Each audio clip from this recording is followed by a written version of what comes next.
Now I'm going to get the timing light and I will disconnect the vacuum advance to the distributor and stick a screw in the end of that, and then we'll time this thing with the light and see where it comes out at, and then kind of go from there. Maybe I should mention that the reason we disconnect the vacuum advance is because it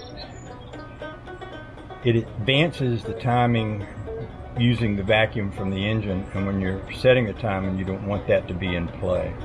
So you're actually going to set it at a setting that's the engine's going to run at a more advanced time when it's got that vacuum going to it. I don't know if that makes any sense or not, but that's just how we do it.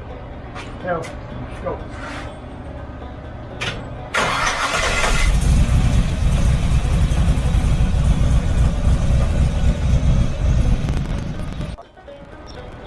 You have to hook the timing light to the fire battery, 12 volt, to get it to work.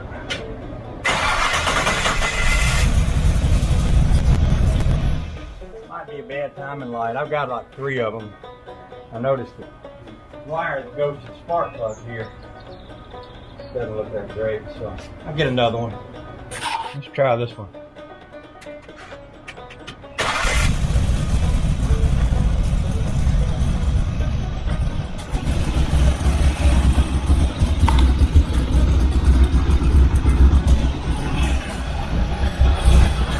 That's where it is. It's advanced more than it should be. And that's with the vacuum advance line hook. Now I'm going to pull it off. Okay, that's with the vacuum line plug.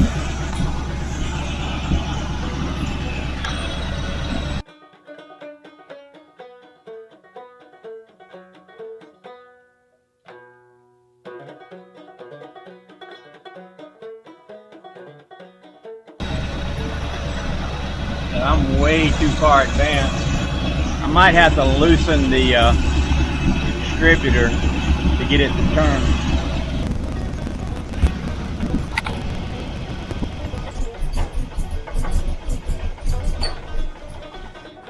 Alright, let's put this back on here.